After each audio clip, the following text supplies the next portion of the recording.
Mientras Putin sueña con un imperio en suelo ucraniano, aún no se ha dado cuenta de que ha perdido su verdadero imperio en el mar.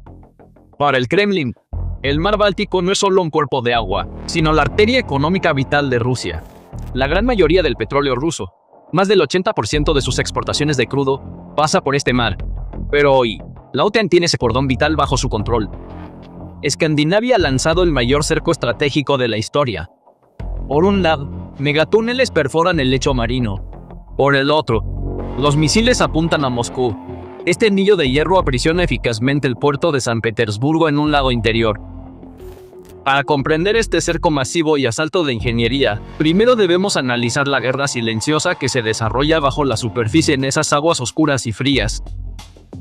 A medida que Rusia se empantanaba con su ejército convencional en el frente ucraniano, trasladó la guerra a las profundidades del mar Báltico utilizando métodos asimétricos y tácticas híbridas.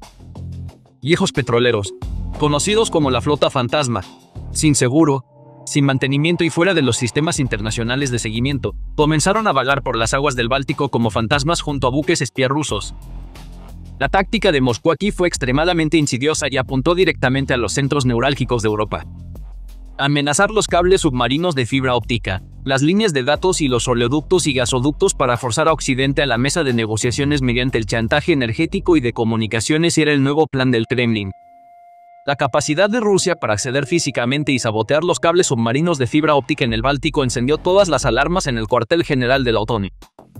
Sin embargo, las capitales escandinavas, Helsinki y Estocolmo, en lugar de responder a esta guerra híbrida y a la tensión en constante aumento simplemente enviando barcos o aumentando las patrullas, se embarcaron en una maniobra de ingeniería que cambiaría por completo las reglas del juego. El gobierno de Helsinki puso sobre la mesa proyectos de una escala impactante y audaz. El objetivo era conectar físicamente la península escandinava con el continente europeo con hormigón y acero. En el corazón de este plan se encuentra un proyecto masivo de túnel ferroviario, Fines-Vallarea, que pasaría bajo el mar Báltico entre Helsinki y Tallinn, la capital de Estonia. Este proyecto no puede ser visto como una simple inversión en transporte o una línea de metro entre dos ciudades. Es un movimiento geoestratégico que, logísticamente, deja de tratar a Finlandia como una isla y la integra directamente en la red ferroviaria de Europa Central. Una vez completado, la carga militar y comercial cargada en Finlandia podrá fluir hacia el corazón de Europa sin emerger a la superficie, evitando la amenaza de buques de guerra o misiles rusos. Esta es una operación de desvío que anula por completo la amenaza de bloqueo naval de Rusia. Mientras los barcos rusos luchan contra las tormentas en la superficie, los tanques y municiones de la OTAN llegarán a su destino por debajo, a 100 km por hora y con total seguridad. La ofensiva de ingeniería no se limita a esto. También hay actividad similar en el norte. La Confederación de Industrias Finlandesas está impulsando una línea de puente o túnel entre Suecia y Finlandia, pasando por Turku y el archipiélago de Land. Esta ruta convierte de hecho la entrada norte del mar Báltico, el Golfo de Botnia, en un lago interior, reduciendo a cero el espacio de maniobra de Rusia aquí. La inspiración para estos proyectos proviene del sur, la maravilla de la ingeniería que es el puente de Resund que conecta Dinamarca y Suecia. Con 7,5 millones de vehículos cruzándolo y 215 millones de euros en beneficios en 2024. Este puente es un monumento al éxito, demostrando que el modelo funciona e incluso es una arteria logística vital en tiempos de crisis. Ahora, Finlandia incluso ha comenzado estudios de viabilidad para un nuevo enlace en el norte, el enlace de Kvarken entre Ume y Vaasa, a lo largo del Golfo de Botnia. El proyecto del enlace de Kvarken no es solo un corredor económico, sino también una ruta de respaldo militar. En caso de un conflicto potencial, incluso si las rutas marítimas del sur se ven amenazadas por misiles rusos, la OTAN podría transportar municiones que lleguen a los puertos noruegos al frente finlandés y desde allí a la frontera rusa en cuestión de minutos a través de esta ruta del norte. Una vez que esta red esté completa, mientras los barcos rusos luchan contra las tormentas y las patrullas de la OTAN operan arriba, la logística de la alianza fluirá silenciosa, ininterrumpida e intocable por debajo, dentro de los túneles. Mientras estos proyectos de túneles y puentes crean infraestructura estratégica y resiliencia logística, la pinza militar se cierra en medio del mar en la isla sueca de Gotland. Apodada el portaaviones insumergible por los expertos militares, esta isla se encuentra en el corazón mismo del mar Báltico, la peor pesadilla de Rusia y un tapón que bloquea sus rutas de escape. El poder que controla Gotland se convierte en el amo absoluto del tráfico aéreo y marítimo en todo el sur y el centro del Báltico. Con la adhesión de Suecia a la OTAN, los sensores avanzados, los sistemas de defensa aérea Patriot y los misiles antibuque costeros en esta isla han convertido el corredor aéreo y marítimo ruso de San Petersburgo a Kaliningrado en una auténtica zona de muerte. Esto significa que Estocolmo es ahora quien decide en exclusiva que entra y que sale de Kaliningrado, e incluso por qué rutas pueden volar los aviones de transporte militar rusos.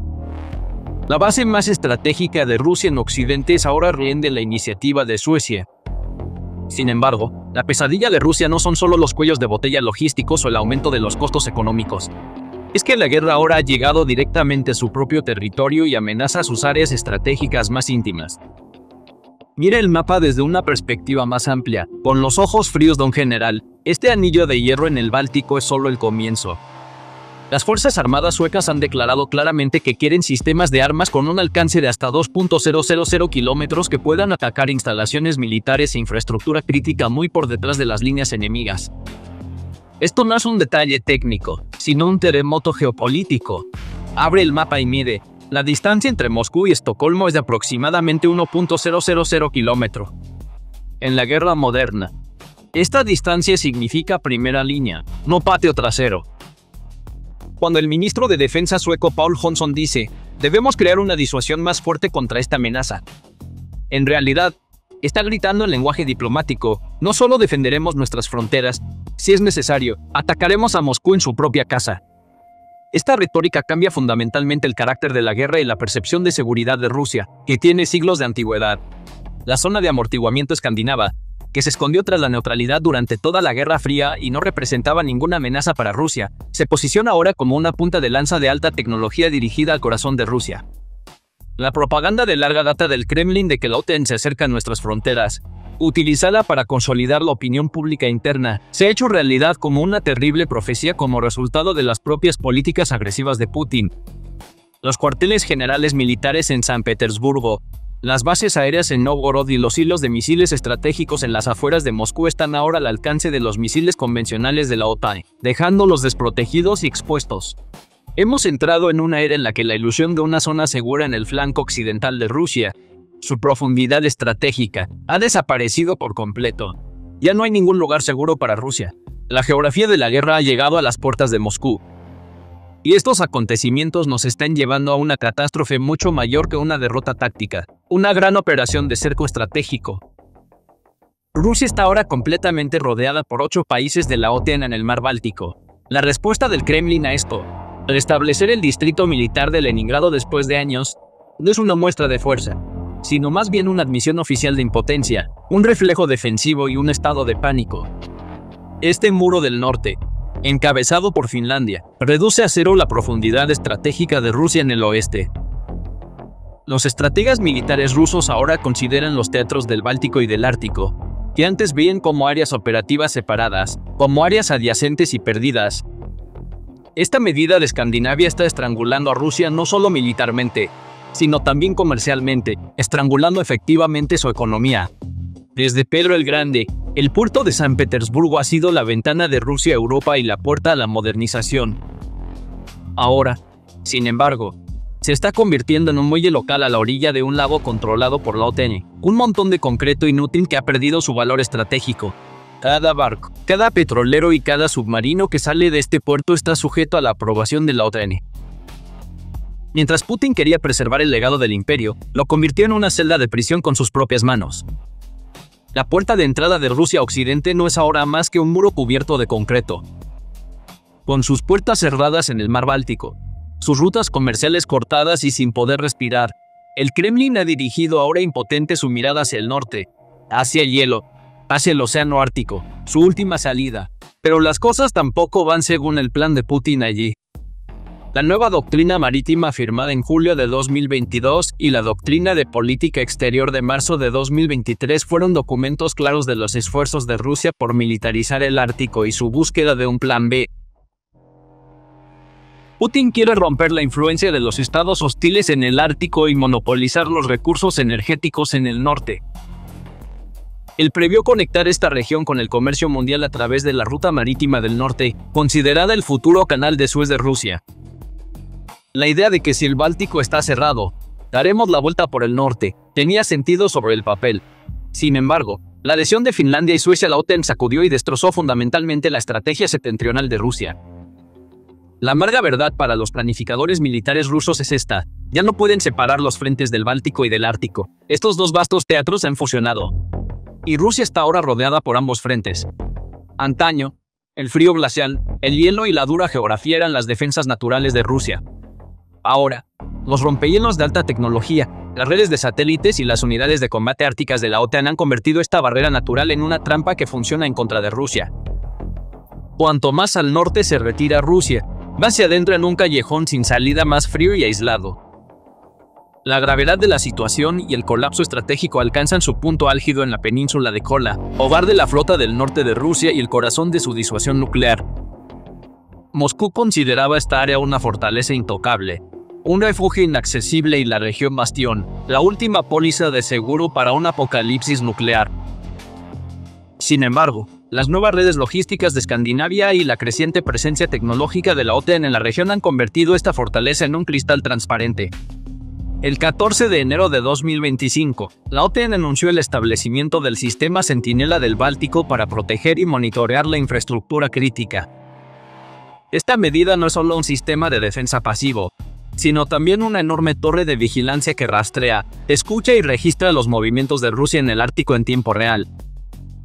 Mientras Rusia intenta compensar la profundidad estratégica que ha perdido en el Báltico con el Ártico, se enfrenta a la estrategia de rompehielos y a los ojos digitales de la OTAN. Ahora, en el momento en que los submarinos nucleares rusos encienden sus motores en el puerto, sus firmas acústicas son detectadas, clasificadas y marcadas como objetivos en la red de datos de la OTAN. El elemento más importante de la disuasión nuclear es no saber dónde está. Si la OTAN sabe dónde están los submarinos rusos, esos submarinos ya no son una amenaza, sino meros ataúdes de metal flotantes. La capa de invisibilidad de Rusia ha sido rasgada, y su mayor poder, el secreto, ha desaparecido, aislada, completamente rodeada por Occidente y económicamente acorralada.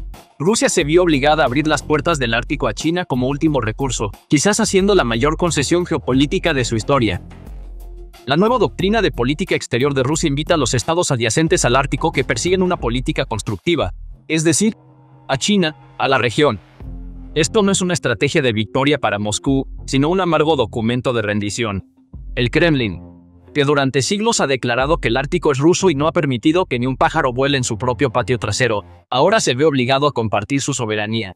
Putin busca refugio en el Dragón de Oriente para romper el cerco de Occidente, pero esto tiene un alto precio.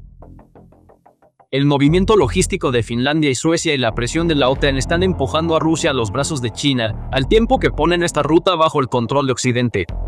Rusia aún puede intentar desempeñar el papel de gran potencia en el escenario, pero tras bambalinas, se está convirtiendo en el depósito de materias primas, la gasolinera barata y el socio menor de China.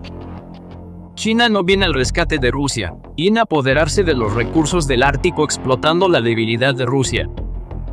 Este es el momento en que el sueño imperial ruso se derrumba diplomática y económicamente, dando paso a la dependencia.